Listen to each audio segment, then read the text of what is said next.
Let's not pretend betrayal always looks like a villain with a dagger. Sometimes it wears the face you trusted most. Sometimes it sounds like a voice that once soothed you. And sometimes it feels like home until it doesn't. You've heard the cliche, betrayal always comes from those closest to you. But it means nothing until it's your loyalty being twisted, your silence mistaken for weakness, your name passed through lips that once called you family. You don't remember the moment it happened because the knife wasn't steel, it was a word, a glance, a secret turned sideways. That kind of betrayal doesn't just hurt the heart, it distorts the energy of your entire reality. You feel it, you live in it. It wasn't a wound, it was a shift. And if this truth vibrates through your bones like recognition, you're not imagining things, you're awakening. Type I resonate or 777 in the comments. Like this message to anchor your energy and subscribe to stay connected, because in this space, your pain isn't minimized, it's witnessed and transformed. The undeniable truth, the universal law that so many of us learn through fire, is that betrayal rarely comes from our declared enemies. We expect nothing from them. Their actions hold no power to shatter our world. No, the deepest betrayals, the ones that recalibrate our very soul, come from the ones we have anointed with our trust.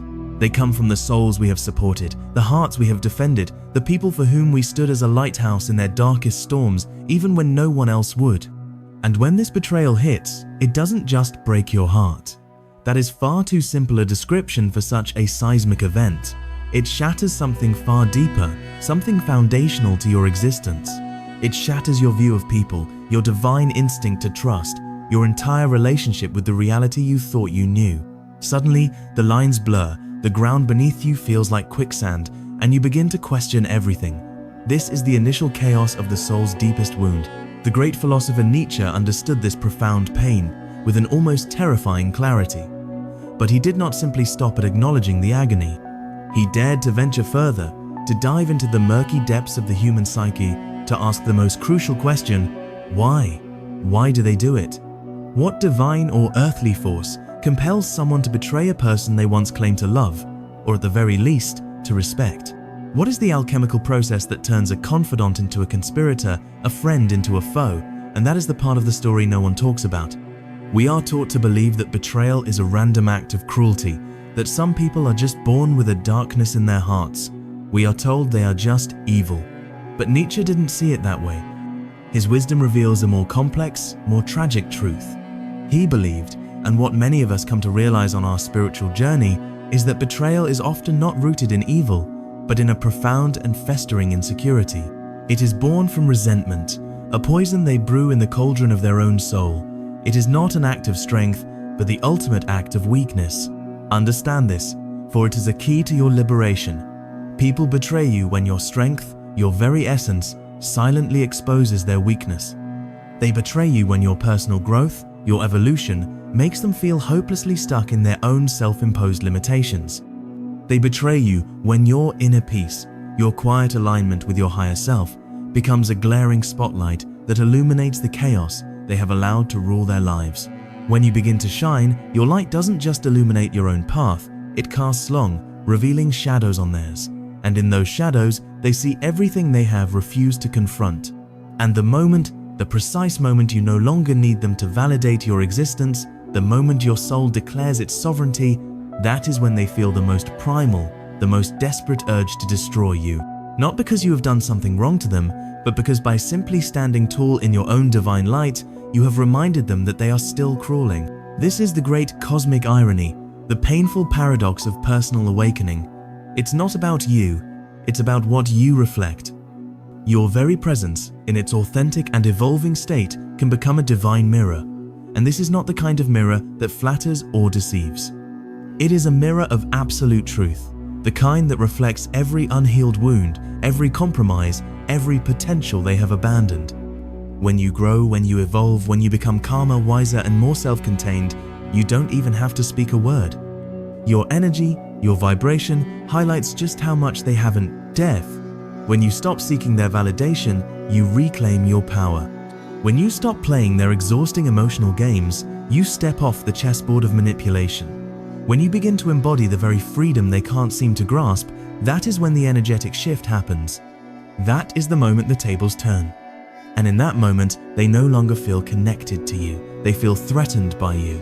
And betrayal in their distorted reality becomes a twisted form of self-preservation. It is not a logical, calculated decision. It is a primal, fear-based reaction. A kind of emotional survival mechanism kicks in, driven by an ego that cannot bear to be outshone. They see your detachment not as self-love, but as a judgment upon them. They see your boundaries not as self-respect, but as a personal rejection. Their inner narrative begins to spin a new tale, a story where they are the victim and you are the aggressor. They start thinking, if I can't rise to their level, I will find a way to drag them back down to mine. And that's when the betrayal, in its many forms, begins to creep in. It's not always a loud, violent explosion. Sometimes it's a quiet, subtle poisoning, the slow withdrawal of support, the passive-aggressive comments disguised as concern, the sabotage hidden beneath a veil of advice. But let's get something crystal clear, right here, right now. You did not provoke this betrayal by being better. You simply exposed the gap. You exposed the psychological chasm between who they are and who they pretend to be. And that level of discomfort, that cognitive dissonance, does not sit quietly in the soul of the insecure. It demands an outlet. It seeks a scapegoat. Nietzsche wrote about this phenomenon in different terms, through his concept of the will to power. He saw this drive not just as a desire for dominance over others, but as the fundamental human need to assert one's identity. And when someone lacks a strong, authentic identity of their own, they don't build. Building is hard. Building requires introspection, courage, and accountability. It's so much easier to destroy. And so, betrayal becomes their twisted form of power, their only way to feel a sense of control. They couldn't stand beside you, so they chose to stand against you. And when it happens, what is the first thing you do? You start to doubt yourself. It's a natural, human reaction. Was I too cold? You ask. Was I too intense? Did I not give enough? Was I too distant? This is the mind's desperate attempt to find a logical reason for an illogical act. You try to find your fault in their failure of character, but the truth is, they saw you pulling away, not from them, but from the role they needed you to play in order for them to feel secure. Betrayal in this spiritual context becomes not just an act, but a cry. It's a final, desperate attempt to force your expanding world to shrink back into the suffocating confines of theirs. It's a confession of their own spiritual poverty. There is something they will never say out loud, a truth so deeply buried that most of them cannot even admit it to themselves. They didn't betray you because you were wrong. They betrayed you because you were right. When you live with clarity, when you speak with honesty, when you act with integrity in a world that often rewards pretense, you create an unbearable tension for those who survive by pretending.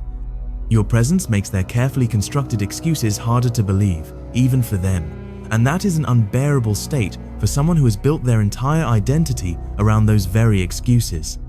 So, instead of confronting their own lies, they do something much easier. They rewrite the story and make you the villain. You become too much, too intense, too distant. Not because you were, but because that is the only way they can justify what they are about to do to you. And here's the twist, the part of the process that signals the beginning of your true power. Betrayal isn't just about what they do, it's about when they do it. They wait until you are no longer useful to them, until you no longer fit their version of the script. They betray you when you start asking different questions, when you stop tolerating their cycles of drama and negativity. That is when the betrayal unfolds. But most people miss the deeper layer. Betrayal doesn't come from strangers. It never does. It comes from those who had the most access to your soul, the ones you let closest to your heart. And that is what makes it sting with such an otherworldly pain. They weren't just in your life, they were in your trust. And once that trust is broken, it shifts the way you relate to everything and everyone. And still, the mind goes searching, replaying every conversation, every interaction. Was it something I said? Was I too cold? Should I have done more? But you must understand that none of that matters, because the truth is, it was never about your actions. It was about your evolution. You outgrew the version of you that tolerated being misunderstood. You outgrew the version of you that accepted less than you deserved. And that scared them, because your growth highlighted their stagnation, and instead of choosing to rise with you, they chose to turn on you. Psychologically, this is a phenomenon known as status collapse. When people sense a shift in perceived status, especially when they feel they are being left behind, they lash out. It's not just jealousy in the common sense of the word, it's grief. It's a grieving for the version of you that made them feel okay about their own mediocrity. It's a grieving that you are no longer emotionally available in the way they had grown accustomed to, and so they betray. Not because they hate you, but because they can no longer reach you. And rather than deal with that silence, they must make noise. Once you truly see that, once that truth clicks into place in your soul, everything changes. You realize it wasn't a personal attack, it was a projection of their personal insecurity. There's something few people recognize in the immediate aftermath of betrayal. It's not just a breaking of trust, it is a revelation. It is a divine mirror that shows you who someone truly is when loyalty is no longer convenient for them. And that is when their true nature, their core frequency, slips through the cracks. We tend to believe betrayal is always dramatic, a backstabbing, a loud exit. But in reality, it is often subtle, it is quiet. It creeps in through delayed replies, a change in tone, small promises forgotten, and unspoken resentments that slowly, insidiously stack up. And the worst part? You usually feel it long before you can logically see it. Your body, your intuition, your higher self picks up on the shift. The conversations feel more transactional.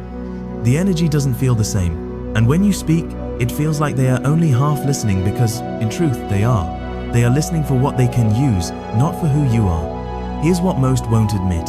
Betrayal doesn't happen in a single moment. It happens in stages. First, they disconnect from you emotionally. Then, they rationalize the distance. Then, they build an internal case against you.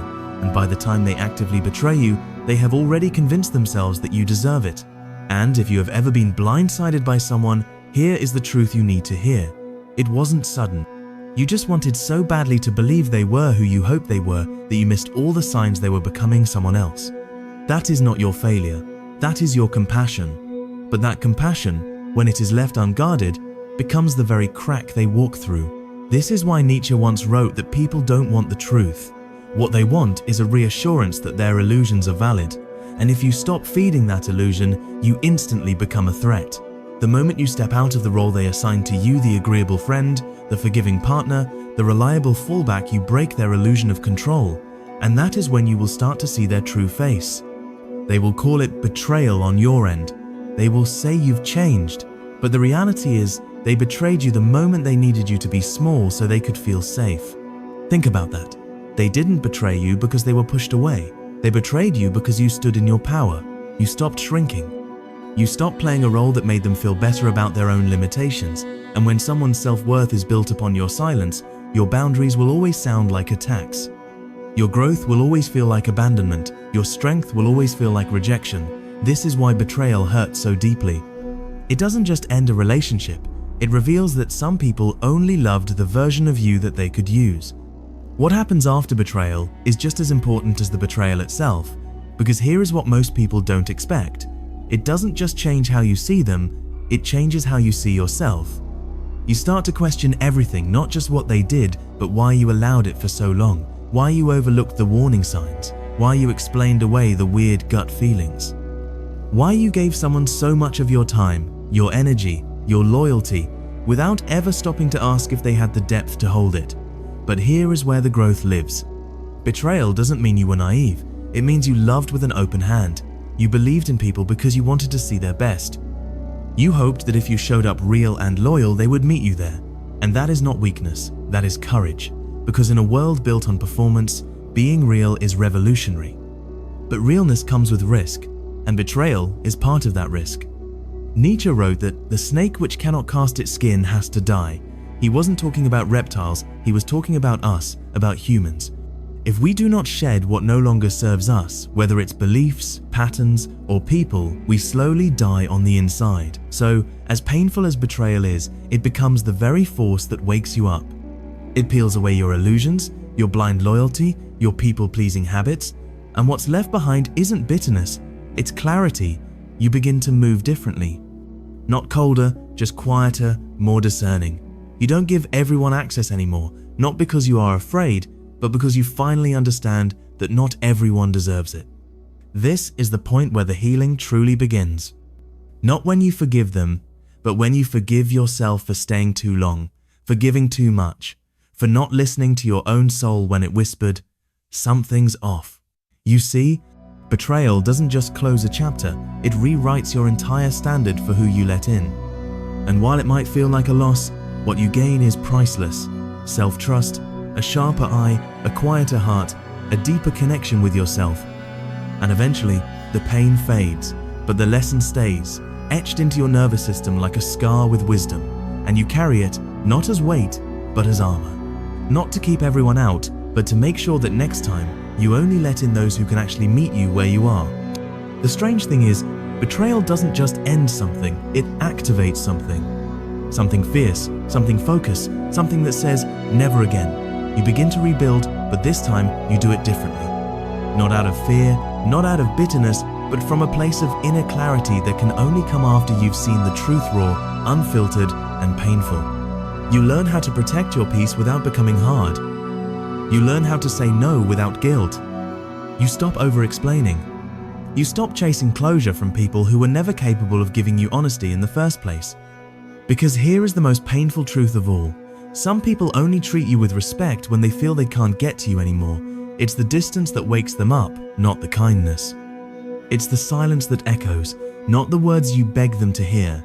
And by the time they finally realize what they've lost, you're already gone. Not out of spite, but because betrayal changed the lock on your door and the old key doesn't fit anymore. That's what Nietzsche meant when he spoke of transformation through suffering. He didn't glorify pain, he understood that it breaks the old version of you, the one that tolerated too much, believed too quickly, and stayed too long. It destroys the illusion, and in that destruction, it builds something stronger. You don't become colder, you become warmer with yourself. You don't shut down, you just stop being available to those who treat your presence like it's disposable. And here's what no one talks about. Eventually, you stop waiting for the apology that will never come. You stop needing them to explain why they did what they did. You stop looking back. Because healing doesn't mean forgetting. Healing means you remember differently. You remember from a place of power, not pain. From a place of wisdom, not wounds. And when that happens, you smile. Not because it didn't hurt, but because it no longer controls you. So here you are. Not broken, not bitter, just aware, more grounded, less available in a cold way, but in a clean way. You're not carrying the weight of betrayal like a wound anymore, you're carrying it like wisdom. That's the difference most never reach.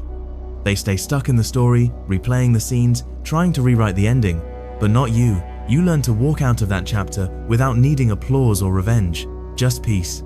And peace is louder than closure. There is something sacred about healing quietly, about not needing to broadcast your growth, about letting people believe what they want while you live in alignment.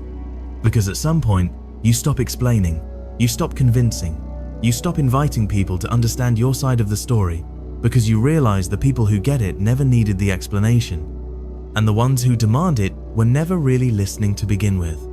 That's what betrayal teaches you in its own brutal way. Not to guard your heart, but to be more intentional with who you open it to. Not to become cold, but to stay warm in the right places. It gives you an edge not sharp enough to cut others, but sharp enough to carve out a better version of yourself. A version that doesn't entertain disrespect. A version that doesn't beg to be chosen. A version that doesn't confuse being needed with being loved. You start seeing things clearly. You learn that losing people who never respected you isn't a loss, it's a return to yourself. And in that return, there is no drama, no performance, just alignment, just presence, just you. Finally becoming who you were before the world taught you to shrink. If that hit home, drop a comment. Say something you've learned, or something you've let go of, not just for you, but for someone else who is reading and healing too. And if you're on this path with me, subscribe. This isn't noise, it's real growth, and you're right on time.